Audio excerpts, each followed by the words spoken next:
Hello everyone. श्रीमान नारायण दोस्तों, आपके अपने चैनल हर दिन कुछ नया में आपका बहुत बहुत स्वागत है। तो आज की वीडियो में हम सुनेंगे पूर्णिमा व्रत कथा को। तो चलिए कथा का श्रवण करते हैं।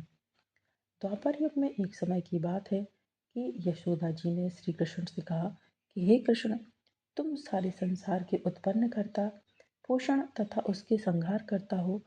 आज कोई ऐसा व्रत मुझसे कहो जिसके करने से मृत्युलोक में स्त्रियों को विधवा होने का भय न रहे तथा यह व्रत सभी मनुष्यों की मनोकामना को पूर्ण करने वाला हो। श्री कृष्ण कहने लगे, हे माता, आपने अति सुंदर प्रश्न किया है। मैं आपसे ऐसे ही व्रत को सविस्तार कहता हूँ। सौभाग्य की प्राप्ति के लिए स्त्रियों को द्वात्रिंशत अर्थात 32 पूर्णिमाओं का व्रत करना चाहिए। इस व्रत को करने से स्त्रियों को सौभाग्य संपत्ति मिलती है। यह व्रत अचल सौभाग्य को देने वाला और भगवान शंकर के प्रति मनुष्य मात्र की भक्ति को बढ़ाने वाला है। यशोदा जी कहने लगी, हे कृष्ण, सर्वप्रथम इस व्रत को मृत्युलोक में किसने किया था, इसके विषय विस्तार पूर्वक मुझसे कहो। श्री कृष्ण बोले कि हे माँ, इस भूमंडल पर एक अत्यंत प्रसिद्ध राजा चंद्रहास से पालित अनेक प्रकार के रत्नों से परिपूर्ण कातिका नाम की एक नगरी थी। वहाँ धनेश्वर नाम का एक ब्राह्मण था और उसकी स्त्री अति सुशील और रूपवती थी। दोनों ही उस नगरी में बड़े प्रेम के साथ रहते थे। घर में धन धान आदि की कोई कमी नहीं थी। उनको एक बड़ा दुख था कि उनकी कोई संतान नहीं थी, जिस वजह से वे बहुत दुखी रहते थे। एक दिन एक बड़े तपस्वी योगी उस नगरी में आए। वह योगी बाकी सभी घरों से भिक्षा मांगकर भोजन किया करते थे, लेकिन उस ब्राह्मण के घर से भिक्षा नहीं मांगते थे। एक दिन योगी गंगा किनारे भिक्षा मांगकर प्रेम पूर्वक खाना खा ही रहे थे कि धनेश्वर ने योगी को यह सब करते देख लिया। सब कार्य किसी प्रकार से देख लिया। अपनी भिक्षा अनादर से दुखी होकर धनेश्वर योगी से बोले, और सभी घरों से आप भिक्षा मांगते हैं, परंतु मेरे घर की भिक्षा कभी भी नहीं लेते। इसका क्या कारण है? योगी कहने लगे कि आपके धर्म हमें इस बात की आज्ञा नहीं देते, क्योंकि आप गृहस्थ जीवन में एक सुख से वंचित हैं। आपके घर संतान होने पर मैं आपके घर से भी भिक्षा स्वीकार कर लूँगा। उन्होंने कहा कि जिसे संतान नहीं है, उसके घर से भिक्षा लेने से मेरे भी पतित हो जाने का भय है। धनेश्वर यह सब बात सुनकर बहुत दुखी हुए और हाथ जोड़कर योगी के पैरों पर गिर पड़े तथा दुखी मन से कहने लगे कि आप मुझे संतान प्राप्ति का कोई उपाय बताएं। आप सर्वज्ञ हैं, मुझ पर अवश्य ही कृपा कीजिए। धन की मेरे घर में कोई कमी नहीं है, लेकिन मैं संतान ना होने के कारण अत्यंत दुखी हूँ। आप मेरे इस दुख का हरण कीजिए। यह सुनकर योगी कहने लगे, तुम चंडी की आराधना करो। घर पहुंचकर उन्होंने यह सारी बात अपनी पत्नी को बताई और खुद वन में चले गए। वन में पहुंचकर उसने चंडी की आराधना की और उपवास किया।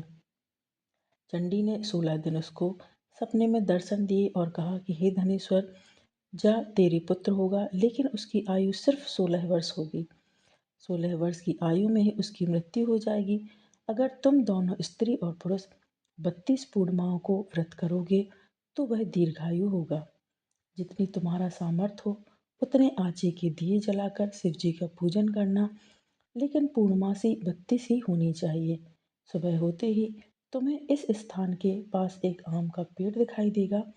उस पर चढ़कर एक फल तोड़कर अपने घर चली जाना। अपनी स्त्री को इस बारे में बताना। सुबह स्नान होने के बाद वह स्वच्छ होकर शंकर जी का ध्यान करके उस फल को खा ले। तब शंकर भगवान की कृपा से उसको गर्भ हो जाएगा।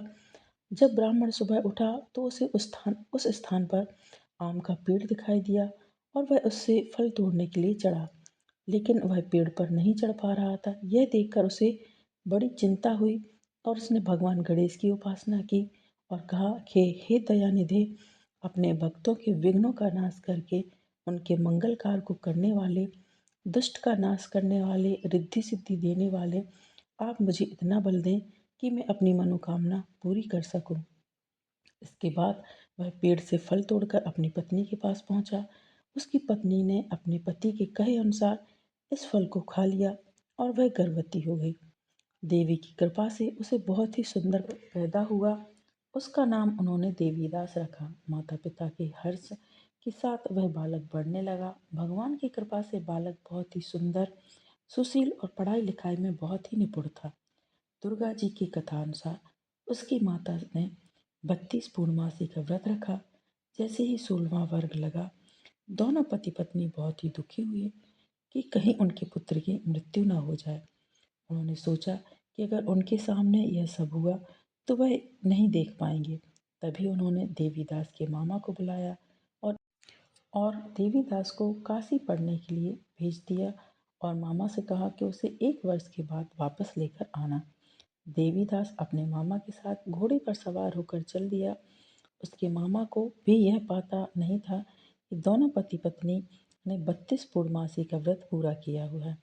दूसरी तरफ मामा और भांजा दोनों रात गुजारने के लिए रास्ते में एक गांव में रुके। उस दिन गांव में ब्राह्मण की कन्या का विवाह होने वाला था। जिस धर्मशाला में वर और बारात के बाकी सब लोग रुके हुए थे, उसी धर्मशाला में देवीदास और उसका मामा ठहरे हुए थे। उधर कन्या को तेल आदि चढ़ने के बाद जब लग्न का समय आया तो वर की तबीयत खराब हो गई। वर के पिता ने अपने परिवार वालों से विचार विमर्श करके कहा कि यह देवीदास मेरे पुत्र के जैसा ही दिख रहा है। मैं इसके साथ इसका लगन करा देता हूँ और बाद में बाकी सारे काम मेरे बेटे के साथ पूरे हो जाएंगे। ऐसा कहने के बाद वर के पिता देवीदास को मांगने के लिए उसके मामा के पास गए और उन्हें सारी बात बताई। मामा ने कहा कि कन्यादान में जो कुछ भी मिलेगा वो हमें दे दिया जाए। वर के पिता ने बात स्वीकार कर ली। इसके बाद देवीदास का विवाह कन्या के साथ संपन्न हो गया। इसके बाद वह अपनी पत्नी के साथ भोजन न कर सका और मन में विचार करने लगा कि न जाने यह किसकी पत्नी होगी। यह सोचकर उसकी आंखों में आंसू आ गए। तब वधू ने पूछा कि क्या बात है, आप उदास क्यों हैं। तब उसने सारी बात पत्नी को बता दी। तब कन्या कहने लगी कि आप ही मेरे पति हैं, मैं आपकी ही पत्नी रहूंगी, किसी अन्य की पत्नी कभी नहीं बनूंगी। तब देवीदास ने कहा, ऐसा मत कीजिए, क्योंकि मेरी आयु बहुत ही कम है, मेरी बात आपका क्या होगा।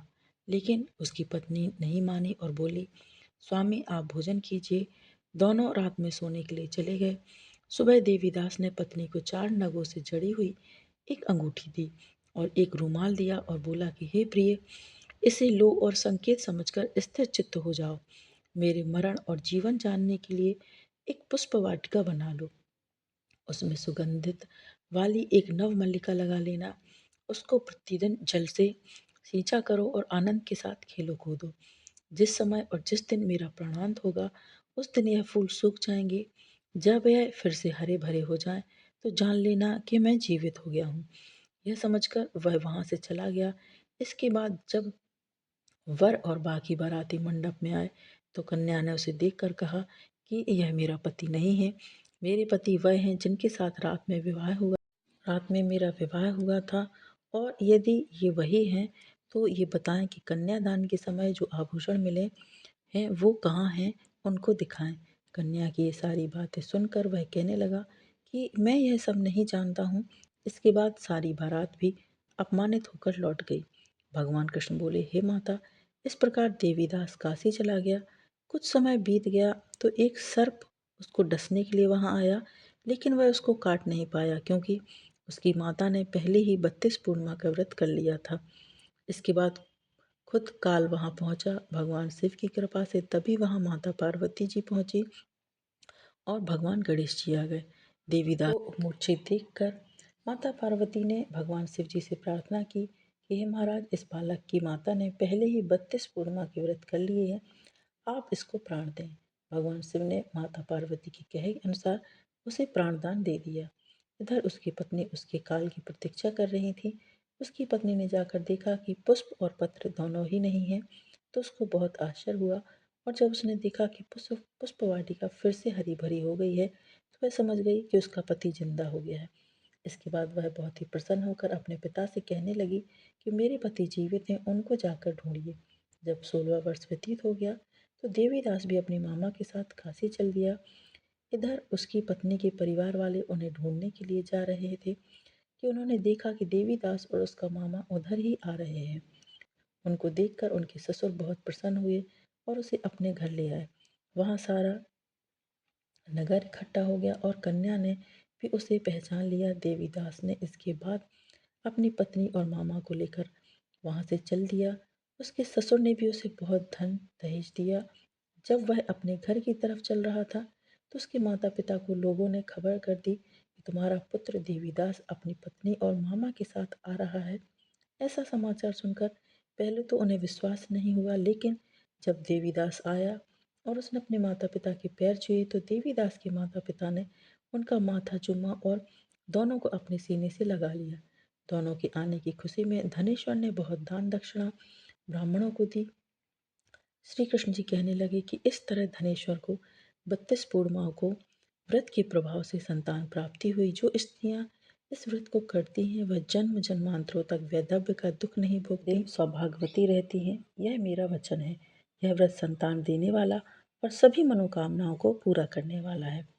तो ये पूर्णिमा व्रत कथा थी। यदि आपको आज की कथा, आज का वीडियो पसंद आया दोस्तों, तो वीडियो को लाइक कीजिए, शेयर कीजिए अपने दोस्तों के साथ, अपने परिवारजनों के साथ, ताकि उन तक भी ये वीडियो पहुँचे और वो भी पूर्णिमा व्रत के महत्व को जान सकें, कथा का श्रवण कर सकें।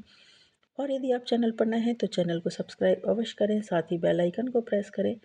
इससे ये होगा कि मैं कोई भी वीडियो अपलोड करूँगी तो इसकी नोटिफिकेशन सबसे पहले आपके पास पहुँच जाएगी। आगामी व्रतों एवं त्योहारों की जानकारी के लिए चैनल पर बने रहें। मिलते हैं नेक्स्ट वीडियो में दोस्तों। हर हर महादेव, श्रीमन नारायण, जय माँ लक्ष्मी।